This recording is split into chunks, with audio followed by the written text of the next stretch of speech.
simbang gabi, ako po ay magbabahagi ng aking testimony tungkol sa paghahanda. Ang sabi sa unang Pedro 1, verse 13, kaya may handa ninyo ang inyong mga isipan para sa dapat ninyong gawin. Maging mahinahon kayo at lubos na umasa sa pagpapalang tatamuhin ninyo kapag nahayag na ni Jesus. Sa edad ko na 10, marami pa akong dapat aralin at matutunan.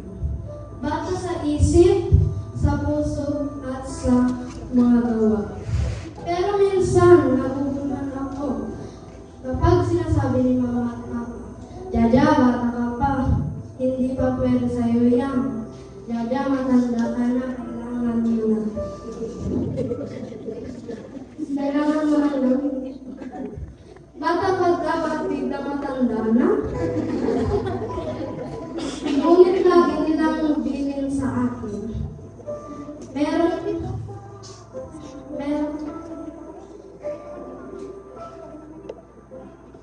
Pag nasa paaralan, huwag akong makikipag-away.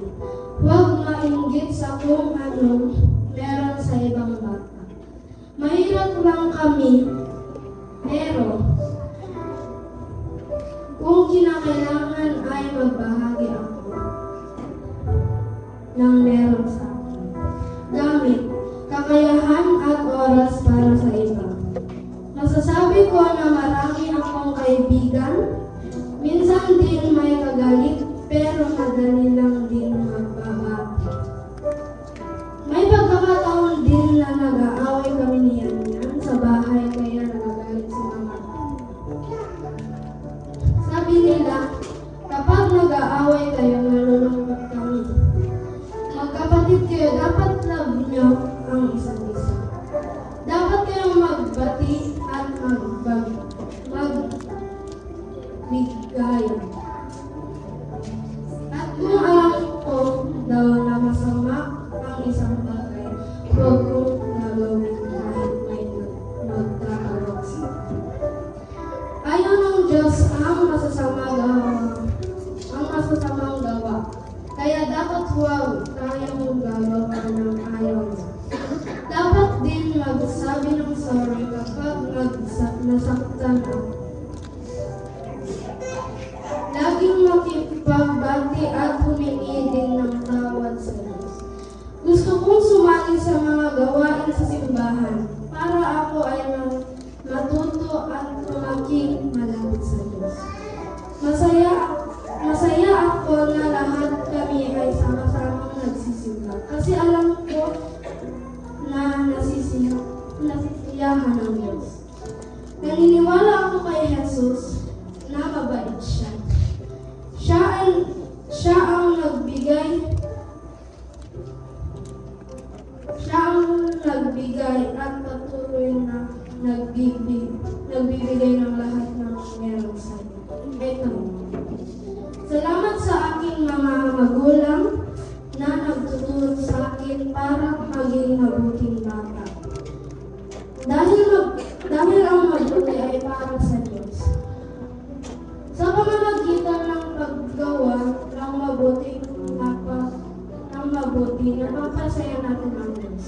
Kaya sa mga tulad kong bata, lagi tayong makinig sa mga pangaral at nagsisunod kay Jesus. Mahal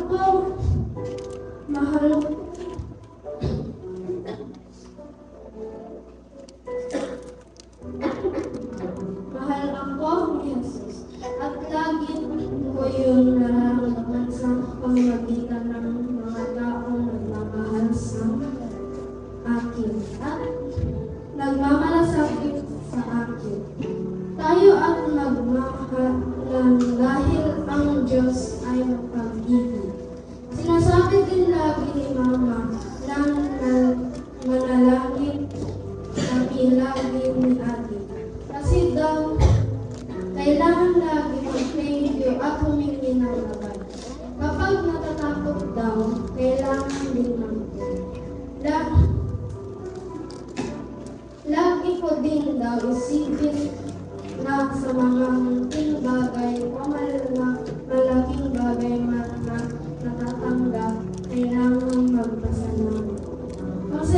ako kapag nakakita sa simbahan. Kasi hindi lang para sa mga tao at bilang at kanta ko din